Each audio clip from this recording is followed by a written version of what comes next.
আজকে ছিল যে 24 নভেম্বরের সেকেন্ড ব্রাইড। ফার্স্ট পার্টটা তোমরা দেখেছো, এরপরে আমরা সেকেন্ড ব্রাইডের উদ্দেশ্যে চলে এসেছি। দেখতে পাচ্ছ অন্ধকার হয়ে যায়, তো মাঠ ঘাট পেরিয়ে আবার চলে যাচ্ছি। আর এটা পূজা, আমার ভাগ্নি অ্যাসিস্ট করে আমাকে। একটু লোকেশনে আমরা ঢুকে গেছি, দেখতে পাচ্ছ একদম ডিজে ফিজে লাইট ফাইট সব একদম সেট আপ হয়ে গেছে। লেট আমরা করিনি, লেট ক্লায়েন্টের লেট ছিল, এরপরও আমরা আধা ঘন্টা বসেছিলাম। মোস্ট একটা ভাইরাল স্প্রে ইউজ করেছি, যদি জানতে চাও তো অবশ্যই কমেন্ট করবে। আর যেভাবে প্রিভিয়াস করা হয় কমপ্লিট করে আমরা বেসে চলে গেছি।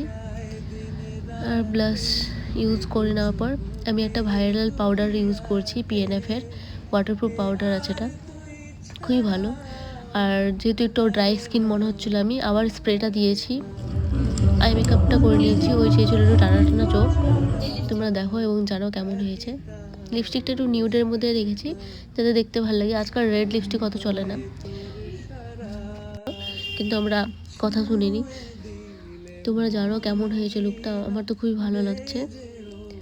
আর নেক্সট ব্রাইডাল ব্যাচের জন্য বুকিং নেওয়া হচ্ছে, যারা যারা সিট বুকিং করতে চাও অবশ্যই করে নাও। আর হেয়ার স্টাইলের ক্লাসও করানো হবে, যারা যারা হেয়ার স্টাইলের ক্লাস করতে হবে শুধু বেসিক টু অ্যাডভান্স, তারা ঝটপট বুক করে নাও। আর কমেন্ট করে অবশ্যই জানো এই লুকটা কেমন হয়েছে। আজকের জন্য টাটা, বাই বাই। নেক্সট আরেকটা ভিডিও নিয়ে আসবো, সেটার জন্য অবশ্যই কমেন্ট করে জানাবে।